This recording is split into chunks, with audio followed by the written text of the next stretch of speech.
Welcome to another Outsider review, and this week we've got the sporty and stylish Alfa Romeo Tonale. Let's check it out.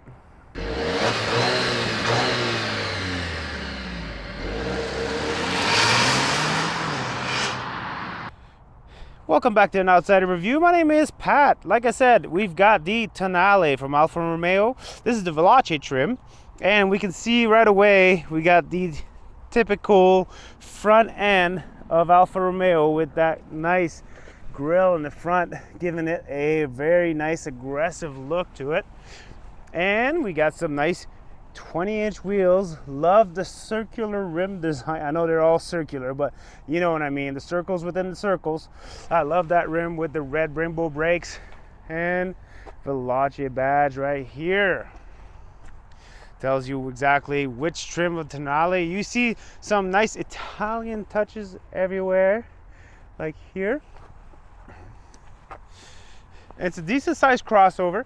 It's got 20 cubic feet of space in the back, and when you fold it all down, you get about 50 cubic feet of space. Now let's go check out the interior before we take it for a drive. Welcome inside the Tonale. Right away we got that sporty steering wheel with all your usual button, except their start button is right on there.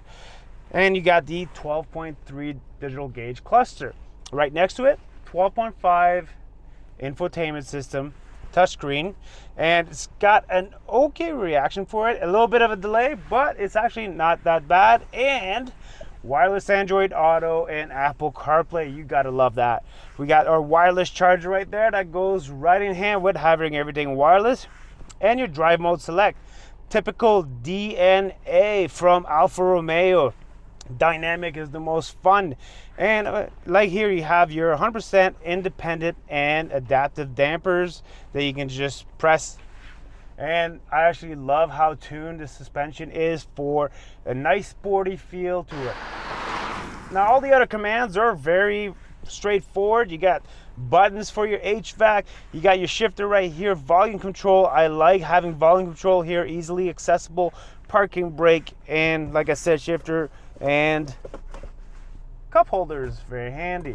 Definitely have a little bit of storage right here, but the most important thing is, how does it drive? Let's take it for a ride. And let's punch it.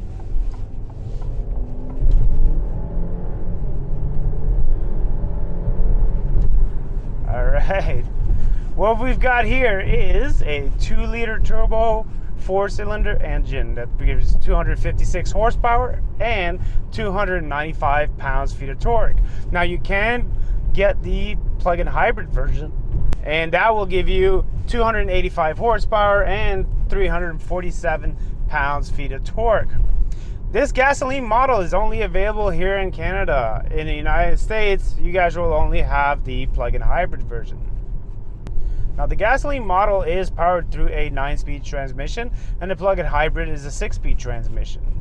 0 to 60 speed, well, we're at 6.5 seconds with the gasoline model, and if you were to go with plug-in hybrid, you're dropping that down by 1 full second, so 5.5 seconds 0 to 60. So it's a noticeable difference. Now for fuel consumption, you're looking at the gas model having 9.8 liters per 100 kilometers, and I won't give you the miles per gallon because you guys can't get it anyways. If you were to go to the plug-in hybrid, it's 3.1 liters per 100 kilometers, or 77 miles per gallon E. So, you know, combined with the plug-in hybrid, 77 miles per gallon is your combined fuel economy. You also get 33 miles of pure electric range, or 50 kilometers of pure electric range. One thing I do like about this vehicle is the fully independent suspension with adaptive dampers. It gives you that nice sporty feel when you want to take some nice curves and you want to change lanes abruptly. You definitely feel it, and it just really nice, engaging, responsive drive with those adaptive dampers. Now this being a crossover, we're going to talk a little bit about the cargo capacity. So you got 22.9 cubic feet back there with the seats up, and if you put the seats down, you get 50.5 cubic feet.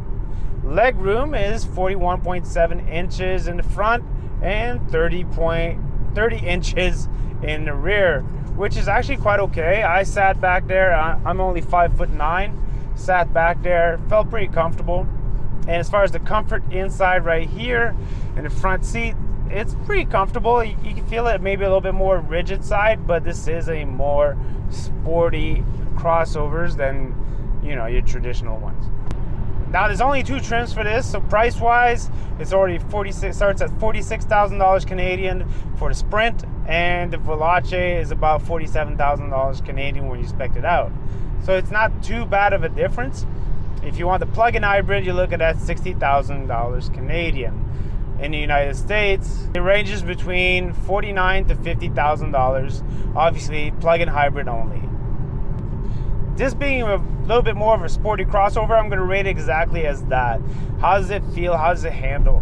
One thing that does annoy me a little bit is the turbo lag, which is quite annoying when you get off the start. And also, I feel like it lacks a little bit of power when you're on the highway at high speeds. If you want to pass at 120, 130, it's going to be, you don't find it as peppy as when you're doing city driving. And that's what I want from a sporty crossover. That's the reason why I would purchase this particular crossover, is that it gives me that extra oomph of speed. And I just feel like on the highway that is a little bit disappointing. However, everything below that speed, you get all the torque you need. Now let's sum up this vehicle.